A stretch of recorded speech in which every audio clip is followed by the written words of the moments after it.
It's 1995. I'm at a crossroads in my life. My daughter is married and living in the state of Washington now.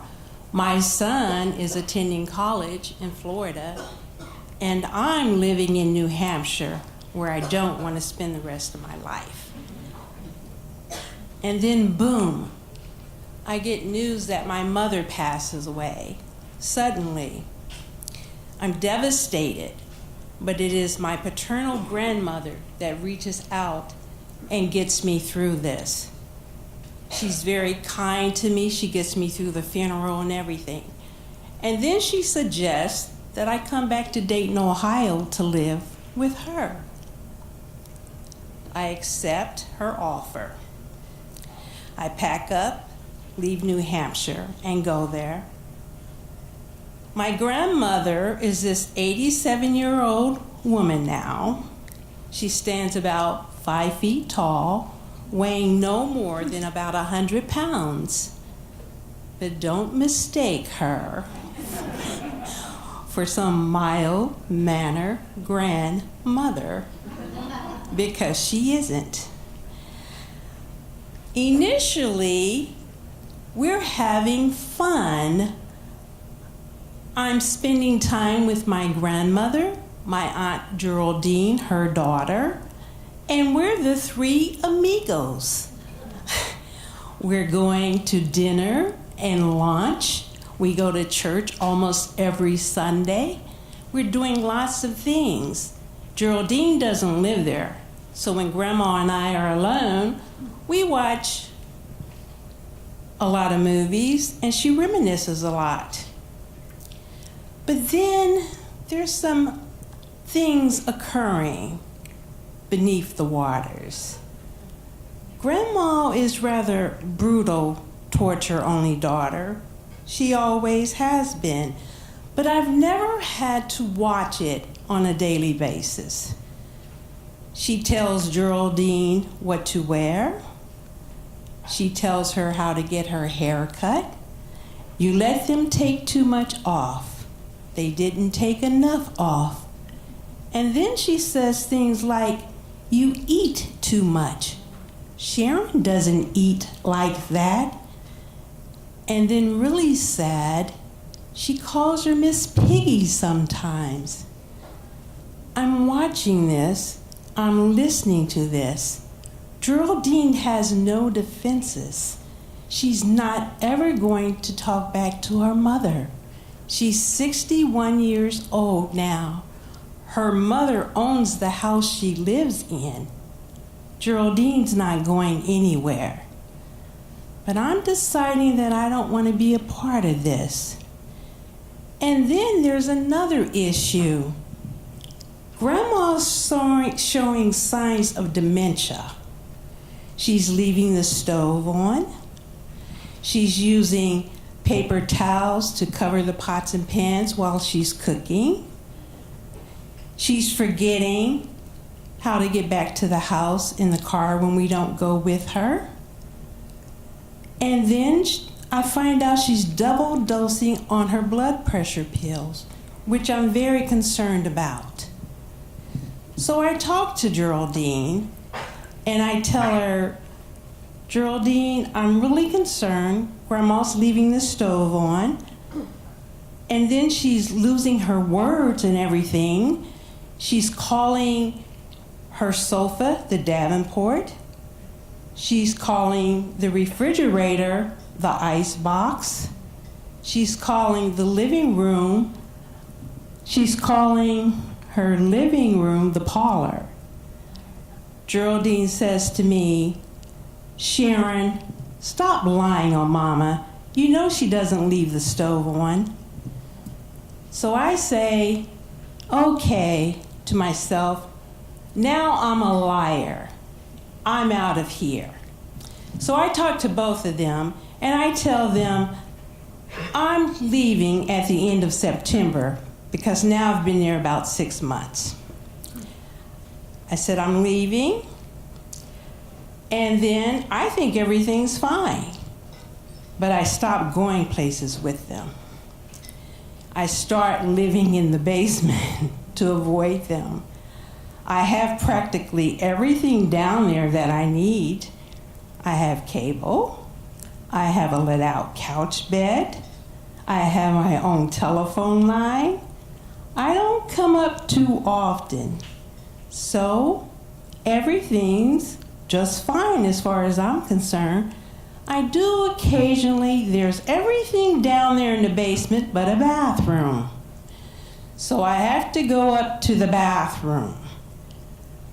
One day, I go up to the bathroom, I come out. Geraldine calls me into the parlor. We need to talk to you. Oh God, I'm thinking. I sit on the couch with Grandma. Geraldine looks at me and she says, Mama said you tried to kill her yesterday. Whoa. Really? Then Geraldine proceeds to give details. Mama said you brewed up some Clorox and other chemicals in the bathtub, and you tried to poison her. I said, okay, I told you I'm leaving the end of September, but I'm not. I'm leaving in a couple of days. And then I say, because both of you are crazy. Well, telling my grandmother she was crazy was not the best thing to do.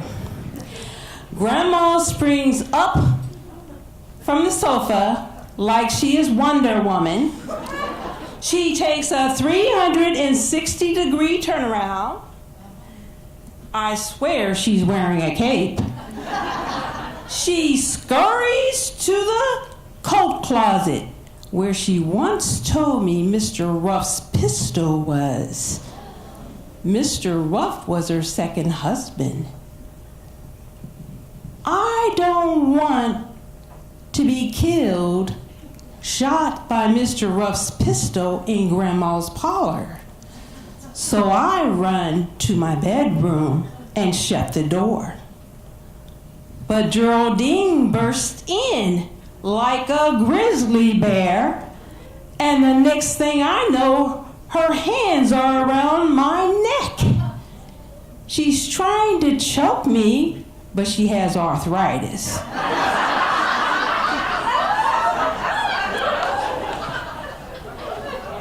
And somehow Grandma ended up attached to my left hip.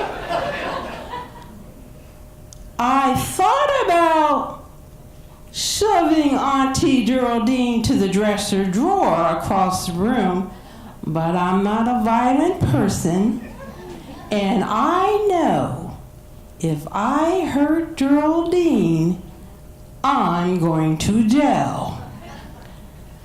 I grab my phone and dial 911. Grandma and Geraldine scurry out to the living room. I tell the dispatcher, you need to send someone out. My grandmother has dementia. She accused me of trying to poison her, and my aunt just tried to choke me. They send a police officer out. He's quite young. I'm worried about that at first, but he seems nice. He sits down, Grandma's on his left, and I'm on his right. Grandma and I are fine. Geraldine's over there with her hands folded, and she won't answer any of his questions. He looks at her, and he says, "Do you live here too?" She doesn't answer, so I answer. "No, officer, she lives a few blocks away." Shakes his head. And then he tells Grandma, "I I don't think your granddaughter tried to kill you yesterday. And I'm not really worried about the two of you. But her? She needs to go home tonight. Grandma said, if my granddaughter stays, she stays. Okay. The officer looks at me. I say, I'll be okay. I know there's a pistol in this house though, because Grandma told me there was. But I'll be okay because I'm basically living in the basement, and that's where I'm going to stay. And I'm going to be leaving in about 3 days. He says, okay. He leaves. I look at them, not too hard. I walk out. I pass through the kitchen. I grab a pot to pee in because I'm not coming up in the middle of the night to be mistaken for a burglar since Grandma has dementia. And in 3 days, I leave. I see Grandma Geraldine one time, only one time, and I avoid them in Kroger's. Now, dementia and Alzheimer's, that's serious. I know my grandmother was sick, and I know Grandma probably drove Geraldine to be sick, but I want no part of this. And this time, I was going to choose the road that gave me my freedom, but I still love my grandmother, and I still love my auntie. I just couldn't take care of my grandmother.